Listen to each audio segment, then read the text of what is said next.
How's it going on? This is Jason, aka Direct Nola, and today is Tuesday, May 5th, 2020, and it is 5:28 p.m. here in South Korea. So today we're gonna jump into it. We're gonna talk about something that is talked about in other countries like America, Canada, and some of the European area, and we're gonna talk about stimulus checks. All right. Now, so far, South Korea, along with Taiwan, has been praised and applauded for how they responded to containing and mitigating the coronavirus outbreak in their country. So now, fast forward to today.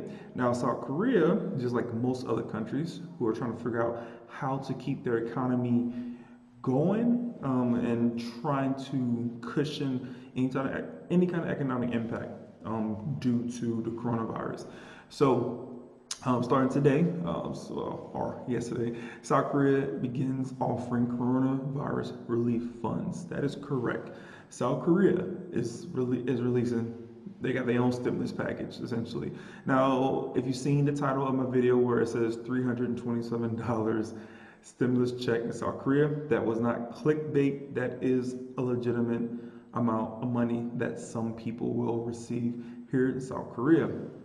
Now, before I'm give you a quick look notes here. So keep in mind, for Americans, the stimulus that was given to American citizens was $1,200 per person, but per person qualified. Say that.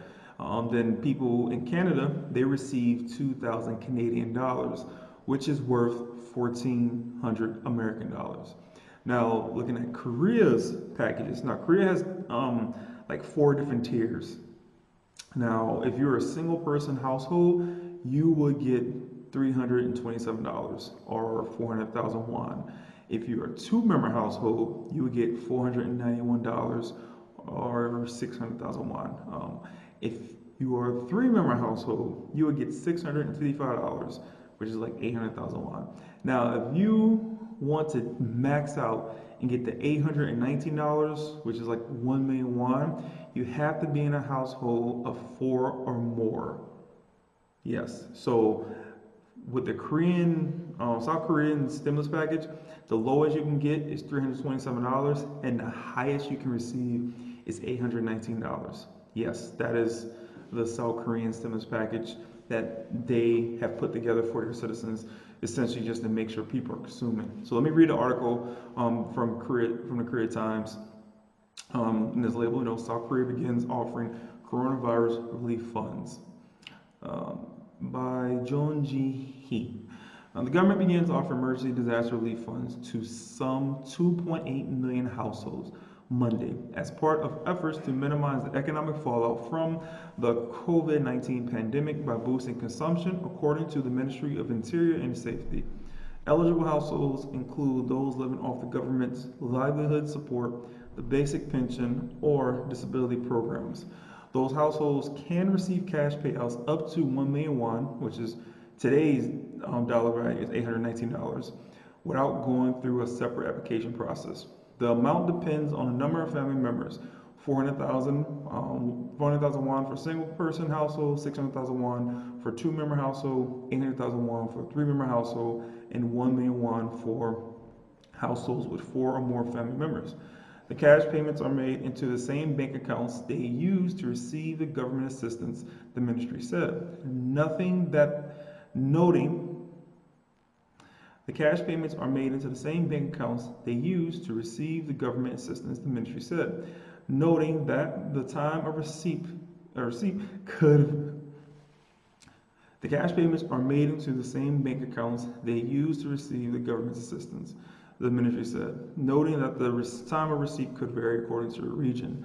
The National Assembly passed a supplemental budget bill April 30th to fund coronavirus relief payouts for all households regardless of income. The remaining households that are not subject to cash payouts can choose either credit or debit card points, gift cards, or prepaid cards to receive the relief funds, with a separate application process required. The heads of those households that chose credit or debit card points can apply for the payout starting May 11th online and May 18th offline. Those who choose gift cards or prepaid cards can apply for the payout at community service centers or local banks starting May 18th. Relief funds offered in the form of credit or debit card points, gift cards, or prepaid cards will be available until August 31st, according to the ministry. The ministry added that people should be cautious about possible phishing attempts through text messages in which swindlers could scam the public by pretending to be credit card or government officials in charge of the relief funds.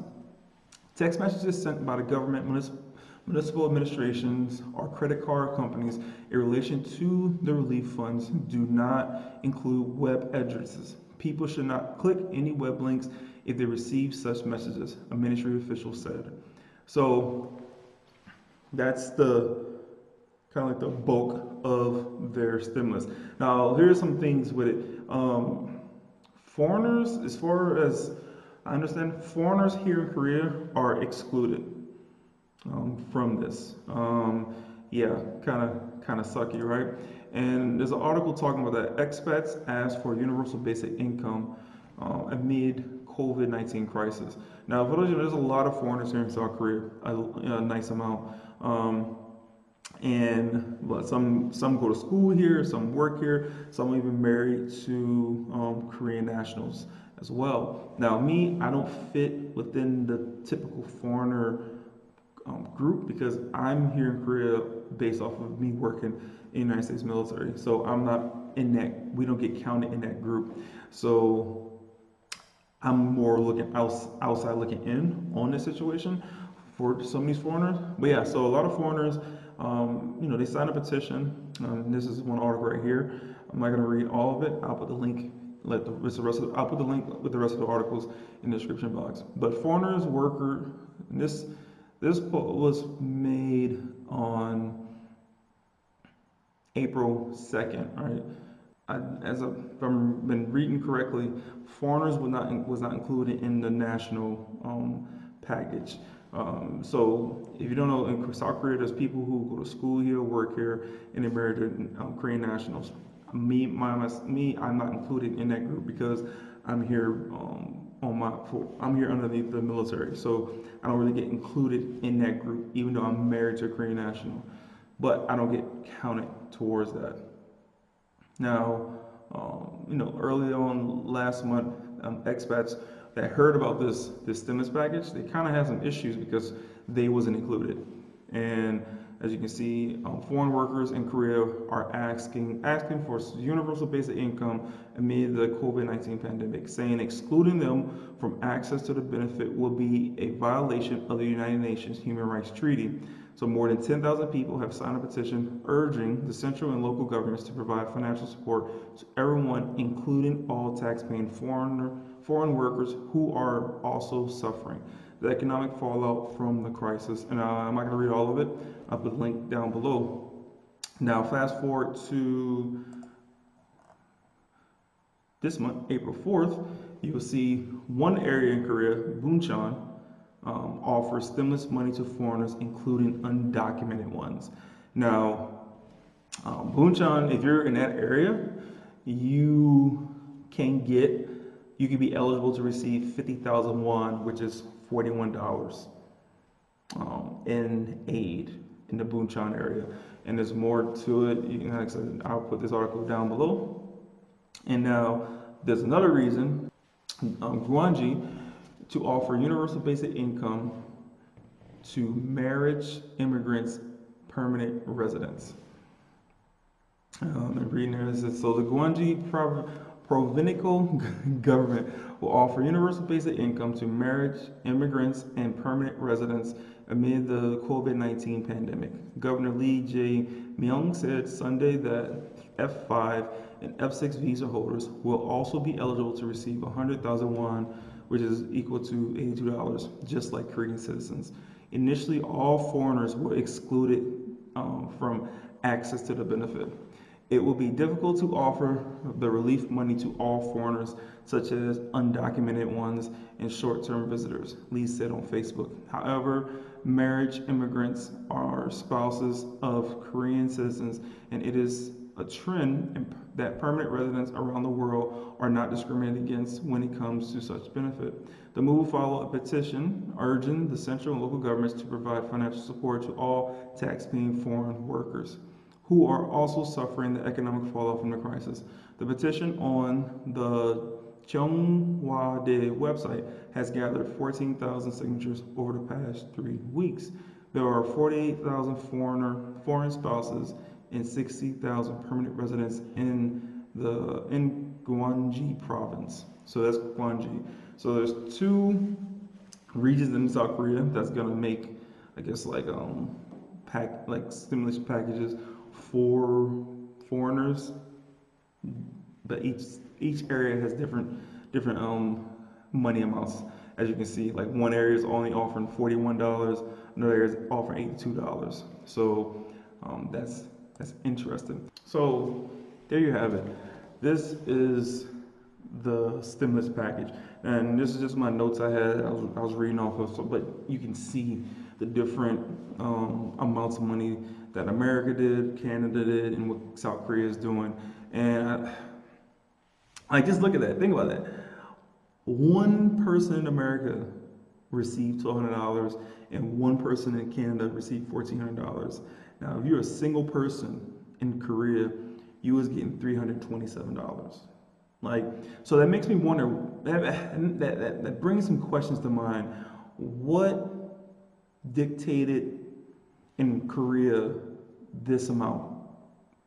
You know, to some of you probably in America, Canada, you're probably like, damn, that's kind of low. But is it low for people? Is it really low for people here? Now, I can honestly say, like, since being back in Korea, and even if I'm driving around, I see people out. I see people like in cafes, jam packed. Some even have masks on. There's people in restaurants not wearing masks. There's people who are out going to the parks and cafes, just packed, activity going on, shopping centers, all that. So I don't really know. I don't really think they was hit economically like the West was because of how early on they put preventative measures in action. So I think this amount of money is just to get people to go out and spend money versus people going to be like really hurting. I don't know. Now for the expat community,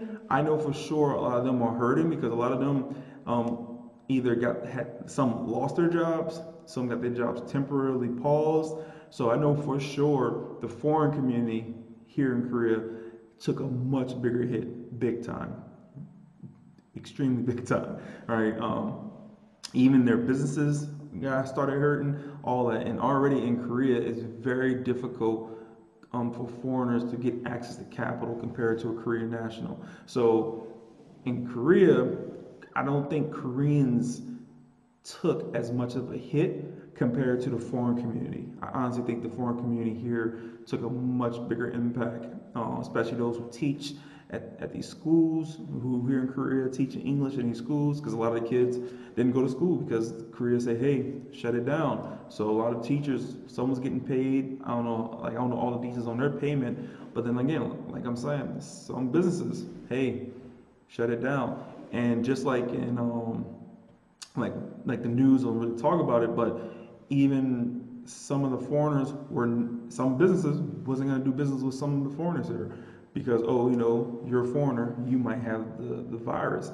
So foreigners, I would say, just my personal opinion, probably took a bigger impact here in South Korea compared to the Koreans. Because like I said, Koreans have easier access to capital and resources here in South Korea. They got home field advantage. And also the Korean government acted very fast in controlling and containing the virus to minimize a major economic stalling like what America is facing in other Western countries. So I wonder if this $327 is just so people can go spend some money, go spend a little cash or whatever. Because in Korea, delivery is like the norm here. Like you can pretty much order anything online in South Korea. So that's what I'm saying. That's why I don't think they took a hit compared to the West. The West, we don't really, yeah, we have delivery, but not at the same scale that Korea delivery is. Like even in Korea, you can order something and you can 9 times out of 10 get it the next day because Korea is so small. Like keep in mind, Korea is smaller than the state of Louisiana, right? So their infrastructure is closer, their landmass is smaller, so delivery service of almost anything is like already established. So for a lot of the Korean businesses, they probably didn't take as much of a big hit, especially when they have online orders to help supplement walk-in customers. Same with the food. You can order food online and it gets picked up and delivered to you. You can order cosmetics online and get delivered to you. You can order stuff from the convenience store online, it gets delivered to you. Korea is already been established, set up for essentially an introvert type of country where, hey, no, I'm just gonna stay home and order everything I need. So that's why I don't think they are gonna face as much of a huge economic impact compared to America. Because like I said, in America we don't have uh, a robust logistics system, mainly because we are a much larger landmass, right? We don't have like food delivery system services compared to how Korea's food delivery services is. So all the businesses in America who solely depended on walk-in business, they took a huge hit, big time, right? Same kind of effect over here with the foreign businesses who use delivery services to sell products, but most of them probably also depend on the walk-in businesses because a lot of those foreign businesses are in areas where large population of foreigners go to. So if the foreigners are losing their job or not getting paid temporarily, they're not going to go and spend money at the foreign businesses as often here in Korea because they're trying to save their money. So that's why I feel the foreigners in Korea probably took a bigger hit. But yet, initially, they're kind of being excluded from the stimulus packages offered by South Korea. But then you have some regions offering $41 and $82. Is that really enough? Like seriously, that's a serious question. Like, is that even really enough? I know the articles I post don't have too much details into the South Korean stimulus package, but it's enough to make you ask questions and things and do some research. If you ask me, but so I know the articles that I post I looked at don't have too many details, but I think it's still enough to make you ask some questions and just like damn, what's what how can a government determine how much money to give out, right, without putting their country in too much more debt at the same time. Like those are like hard, tough questions that a government official has to ask, right? So, tell what you think. If you disagree, agree, comment below. Let's make a conversation about this. I'm very curious in seeing what you think about this stimulus package that South Korea has put together for their citizens, and also some of the regions in South Korea who put together some packages as well. If more information come out on this, I will make a video follow up on this. But if you have supporting documents or supporting links, please post them in the comment box. Comment below your if I'm wrong on some things or if I'm right about something. Say what you feel. Hit the like button, smash that bad boy, subscribe and share, and I'll see you next time.